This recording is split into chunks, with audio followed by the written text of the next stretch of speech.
re-bienvenue sur ma chaîne Keiko qui est destinée à te révéler par ton image. Alors pour ceux qui sont nouveaux sur ma chaîne, mon nom c'est Marie-Laure, je suis styliste, créatrice de mode et conseillère en images. Et dans cette vidéo d'aujourd'hui, on va voir les secrets pour avoir une image gagnante, pour avoir le job de tes rêves. Alors, si tu es un working mama ou à la recherche d'un emploi, cette vidéo elle sera très intéressante pour toi parce que je vais vraiment te donner des conseils pour avoir une image optimale qui te permettra vraiment de trouver le job que tu veux et d'apparaître vraiment très professionnel là où tu vas te présenter. Alors, pour le premier conseil que je vais te donner, ce qui est très important, c'est de t'informer. Informe-toi vraiment sur la société. Va regarder leur activité, depuis quand ils sont actifs. Va faire des recherches sur les secteurs où ils opèrent, les régions dans lesquelles ils sont, qui sont les directeurs de chaque département. Voilà, va vraiment aller recherche tout ce qui est important pour avoir le plus d'informations possible que tu peux présenter le jour où tu te présentes à l'entretien. Une fois que tu as pris toutes les informations sur la société, il est très important aussi que tu prépares ton discours. Qu'est-ce que tu vas leur dire là-bas? Qu'est-ce que tu vas présenter? Comment est-ce que tu vas te présenter? Qu'est-ce que tu vas dire sur toi? Qu'est-ce que tu vas dire sur eux? Qu'est-ce que tu vas dire sur ton passé professionnel, sur ton avenir, ce que tu veux faire, sur tes compétences? Prépare déjà ton scénario, ton discours. Ne va pas là à l'improviste et commence à blablater n'importe comment parce que tu risques de dire des erreurs, tu risques de peut-être ne rien dire, d'être hyper stressé, de bégayer, pas avoir le bon vocabulaire, pas parler de ce qu'il faut. Donc, sois préparé verbalement. Il faut que tout soit réfléchi et au point. Naturellement, ne va pas là-bas comme si tu es en train de répéter un discours que tu as déjà dit 1000 fois auparavant et après à un moment donné tu dis et tu te rappelles plus du mot qui vient après le mot que tu venais de dire. Tu vois ce que je veux dire? Faut pas non plus que ce soit trop mécanique, soit naturel, mais et des points clés que tu vas aborder quand on va te demander de parler de toi. Tu sais aussi déjà normalement typiquement quel genre de questions on pose lors d'un entretien. Prépare-toi déjà à ces questions typiques. Et naturellement, avec les recherches que tu as fait sur la société, tu pourras aussi un peu répondre en disant des choses que tu sais que eux veulent entendre selon le poste que tu vises. Donc, c'est très important d'être préparé verbalement aussi pour ton entretien. Alors, troisième point qui est, je pense, peut-être un des plus importants, c'est soigne ton image. Ton image est la première chose qu'ils voient. Je l'ai dit tout le temps, la première impression, elle est hyper importante. Ça ne sert à rien de venir non préparé au niveau de ta tenue et ton visage. Fais en sorte d'avoir un make-up soigné, simple, n'en fais pas de trop, ça ne sert à rien parce qu'il faut rester dans un cadre professionnel, donc un make-up simple. Bien évidemment, ça dépend aussi dans quel domaine tu es. Si tu es dans le domaine artistique, si tu es par exemple dans un truc de make-up, de stylisme, là tu peux déjà aller un peu plus loin. Si dans le cadre corporate, vraiment dans tout ce qui est milieu vraiment très business, ne va pas avec plein de make-up. Va toujours maquiller, ne va jamais à l'entretien sans aucun maquillage. Maquille-toi toujours, à moins que tu es mannequin et qu'on te demande d'avoir nude face. Mais aussi, on va toujours maquiller, mais fais ça d'une façon assez peu, pas trop fort, mais soigné, que tu as l'air soigné, que les petits détails sont en ordre, qu'on ne voit pas par exemple tes cernes ou plein de boutons, des trucs comme ça. Essaie d'un peu tapoter un peu, voilà, que tu parais vraiment bien soigné parce que ça reflète aussi les détails que toi tu veux apporter dans ton travail. Quelqu'un qui prend soin de son image, on va directement se dire ah oui, elle prend si soin de comment elle travaille et tout ça.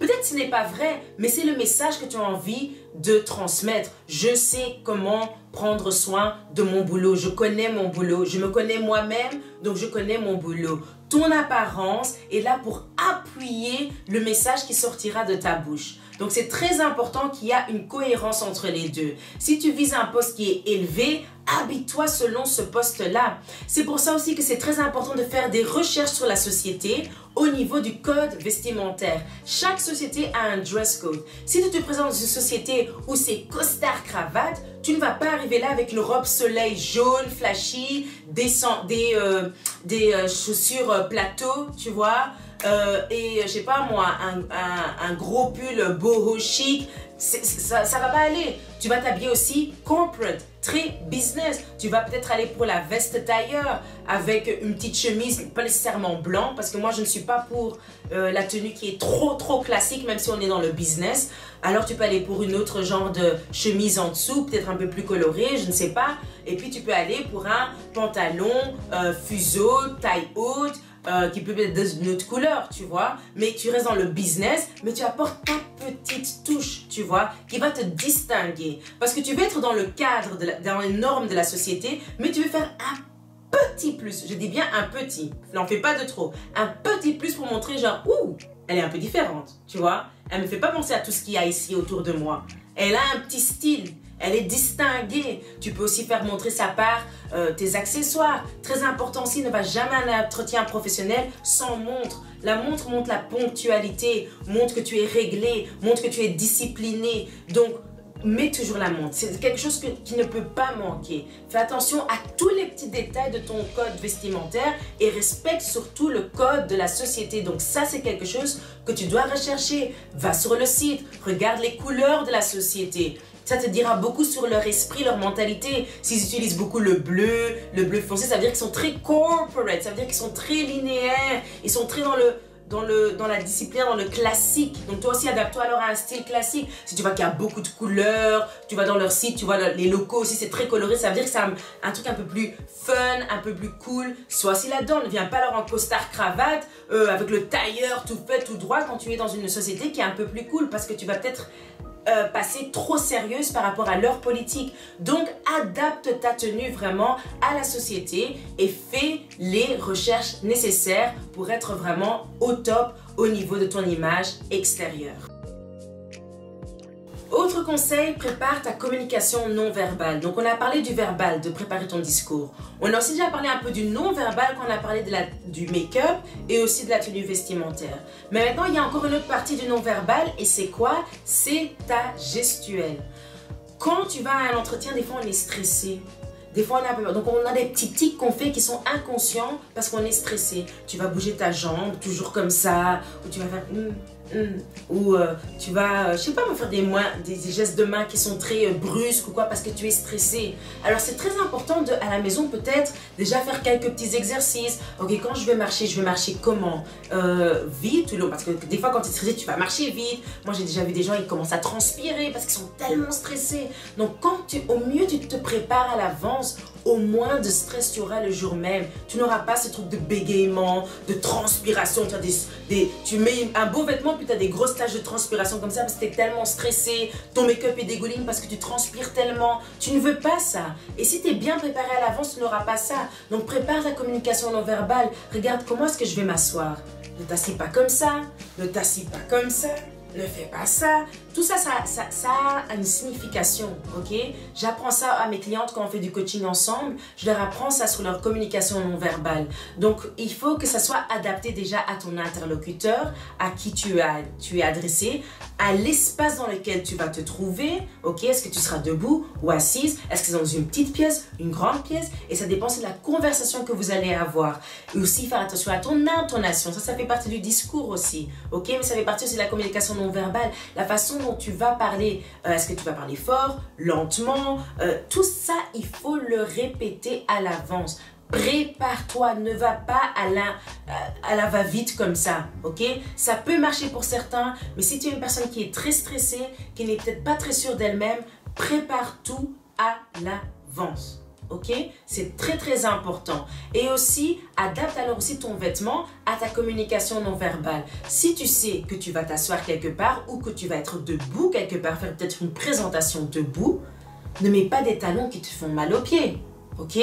Ne mets pas une mini-jupe quand tu sais que tu vas aller t'asseoir et que ça va encore plus remonter. Ne mets pas un décolleté trop plongeant si tu sais que tu es un one-on-one et que peut-être que ton interlocuteur c'est un homme et il va te distraire par ton décolleté. Donc tout ça, ce sont des petites choses qui font partie de la communication non verbale auxquelles il faut faire attention et auxquelles il faut penser à l'avance. C'est très important. Et on arrive au dernier point, mais qui est, je pense, un des points aussi qui est très important, c'est préparer ton mental. Alors, il y a beaucoup de personnes, on sait que pour vivre, on a besoin d'argent. Il y a des personnes qui sont dans des situations très précaires et où le job, leur vie, leur famille en dépend. Donc, ça peut mettre une situation de très grande frustration, très grand stress et un très grand poids sur toi. Le but d'un job, normalement, c'est de t'épanouir là où tu es et développer tes talents et le mettre au service de quelqu'un d'autre ou de toi-même. Ce que je trouve qui est vraiment le top. Mais quand tu arrives là-dedans avec des pressions énormes qui te sont peut-être mises par ta famille ou ton entourage ou généralement c'est par soi-même, tu ne vas pas faire de bonnes performances. Donc la première chose qu'il faut faire, c'est un peu savoir relativiser. Ce n'est qu'un job. Si celui-là, tu ne l'as pas, c'est que peut-être là-bas, ce n'était pas fait pour toi et que tes talents auront une plus grande valeur dans une autre entreprise, chez une autre personne. Donc ne te focalise pas trop sur « je dois avoir ça, je dois avoir ça » parce que ça va peut-être tellement te décourager si tu ne l'as pas, ok? Ou tellement te mettre trop de pression que tu vas être trop stressé et pas avoir une bonne performance. Moi, je peux dire personnellement, les jobs que j'ai eus, ce sont ceux où j'étais un peu plus le m'en-foutiste. Quand je dis m'en-foutiste, c'est que oui, j'étais préparée, oui, j'ai fait de mon mieux, mais j'étais pas en mode si j'ai pas ça, ça va pas aller. Non, j'étais en mode ok, si je l'ai, ok. Si je l'ai pas, ben tant pis, c'est autre chose. C'est pas le seul job au monde. Et à partir du moment où je connais mes capacités et que je sais que j'ai de la valeur et que je sais que j'ai des talents et que je suis confiante, autre part, je sais que je vais trouver d'office. Et quand tu vas avec une énergie comme ça qui est de je suis confiante, je sais que on a besoin de moi. C'est pas eux qui ont besoin de moi. They need me. You need me. Ok? Quand tu vas dans cette façon-là, quand tu réfléchis de cette façon-là, je veux dire, ce sera plus doux, ce sera plus, it's gonna flow, ce sera comme de l'eau, ça va vraiment couler tout seul, ok? Tu vas faire tes entretiens très calmement parce que tu es plus sereine, tu es très confiante et là où on te prend, tant mieux, là où on te prend pas, c'est pas grave, c'est que c'était pas fait pour toi. Donc il faut vraiment préparer ton mental, relativiser et te dire que voilà, tu vas aller chez des gens, tu vas voir, mais ne sois pas là en mode mendiante, je dois l'avoir, j'ai besoin. Parce que c'est pas tu vois cette énergie-là, c'est très repoussant. Il y a des personnes qui vont faire des entretiens, ils font tout au top et ils disent mais j'ai pas de boulot. Pourquoi? Parce que ton énergie, elle n'est pas bonne. Ton énergie, elle n'est pas l'énergie d'une personne, a winner, une gagnante, une femme confiante, une femme charismatique qui sait que I got this. C'est pas de l'arrogance, c'est de la confiance en soi et savoir quelles sont, et être confiante de ses capacités, ses valeurs et savoir que voilà, il y a quelque part où on a besoin de moi. Ok? Et où eux, ils ont plus besoin de moi que moi d'eux. Et je vous dis, avec cette attitude-là, tu trouveras et tu pourras faire tes entretiens sereinement. Il y a des gens qui passent par des dépressions, qui sont tellement anxieux, qui ont des panic attacks avant de faire des entretiens parce qu'ils ont tellement de pression qu'ils mettent sur eux, ils ont tellement peur de ne pas réussir.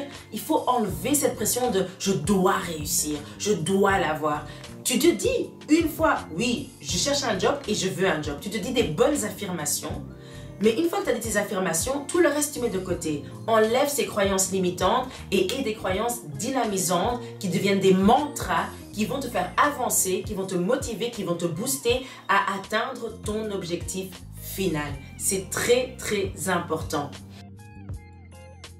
Alors voilà, je t'ai donné vraiment les astuces principales pour avoir une image, une attitude, un comportement gagnant pour atteindre ton job de tes rêves. Si tu veux avoir plus d'astuces, si tu veux avoir plus de conseils en image intérieure et extérieure, je suis là pour toi avec le Inner Style Coaching. J'aide plusieurs femmes à atteindre leur objectif. Je les assiste, je leur donne des conseils comme elles en ont besoin. Je vais même chez eux, je fais des détox de garde-robe, je les aide par rapport à plein de choses. Et c'est des conseils comme j'ai donné aujourd'hui que je donne d'une manière plus personnalisée à d'autres femmes. Si toi tu as besoin de ça, n'hésite surtout pas à me contacter par mon site internet qui est dans la description, www.keikocollections.com. Tu peux prendre rendez-vous là-bas sur le site. Tu peux aussi m'envoyer un mail à info@keikocollections.com ou tu peux aller sur mes réseaux sociaux, me contacter, m'envoyer un petit message et alors là, on peut voir